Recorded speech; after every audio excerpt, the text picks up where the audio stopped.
दुलाराय बर' फरायसा आफादनि बानजायनायाव आरो उदालगुरि जिल्ला दुलाराय बर' फरायसा आफादनि मददाव दिनै जोङो उदालगुरिनि बे बिष्णु राभा कृष्ण संघनि नब्लाङाव फुंबिलि 6 बाजिनिफ्राय 7:30 प्राय 1.5 घन्टा जोङो जगानि हाबाफारि बेयाव लानाय जादों। दिनै मोनसे ओंथि गोनां सान। दिनैनि साना जाबाय इन्टारनेशनेल जगा डे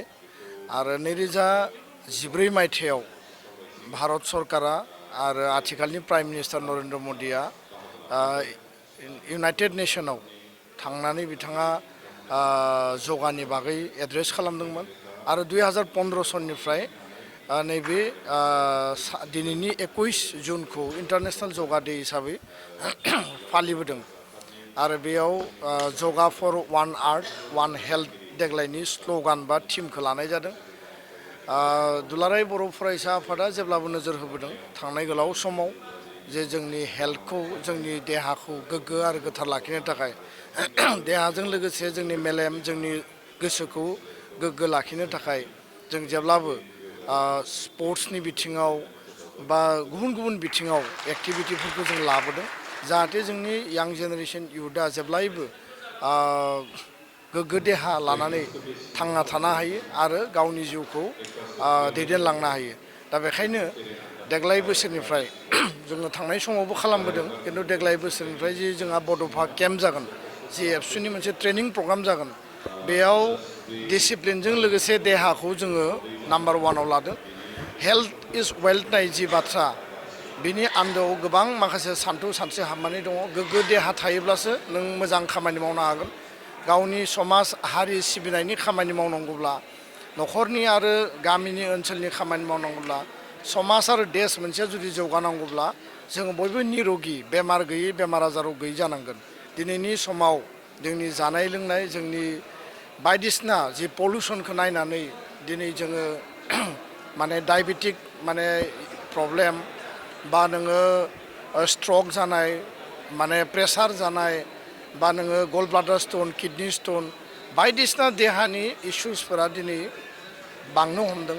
आरो जेब्ला जोङो देहाखौ जोथोन लागोन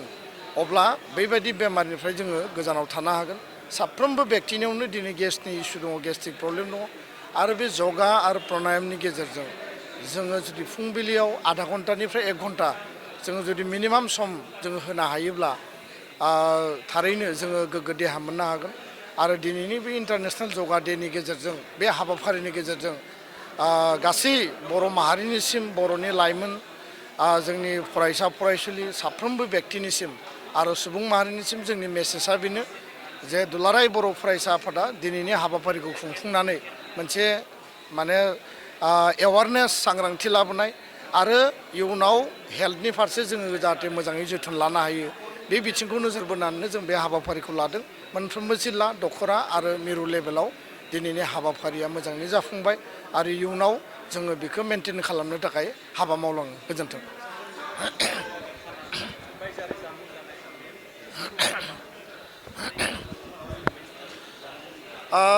जोंनि लाइफ स्टाइल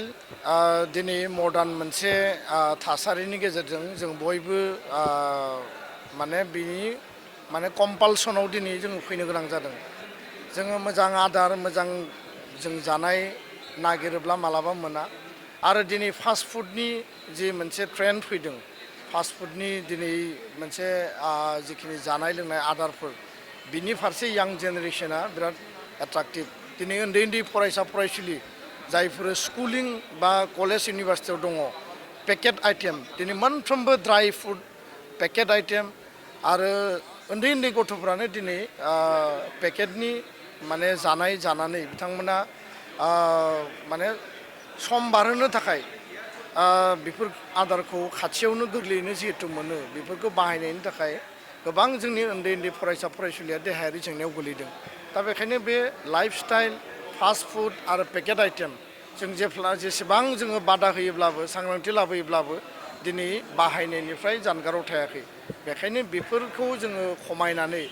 जोङो बे फिथाइ सामथाइ बांसिन जानाय बा जोङो भेज आइटेम जानाय बा जोङो नन भेज जायोब्लाबो जोङो जाहाथे टाइम आरो जोंनि सम आरो बारखौ मिलायनानै जाहाथे जों मेनटेन खालायो आरो बर' हारिनि जे ट्रेडिशनेल जे फुड आइटेम दङमोन बे फुड आइटेमा बिराद हेभि बिराद रिच आरो बेजों बर' हारिनि देहाया गोग्गो आरो स्ट्रं जेब्लायबो मोनसे सक्ति मोनबोदों खिन्थु बेखौ मोनसे लिमिट आरो मोनसे सिस्टेमाव जों बाहायनांगोन दा बेखायनो आं गावबो बा जों गावबो मेनटेन खालामनांगोन गुबुनखौल' बुंबा जाया आरो गुबुनाबो बेखौ मेनटेन खालामनांगोन दा बे जोंनि बयनिबो इनक्लुसिभ मोनसे एजेन्डा आरो बयनिबो जे एखे मोनसे कमन मोनसे माने इनिसियेटिभ जानांगोन आं बेखौसो खावलायगोन गोजोन्थों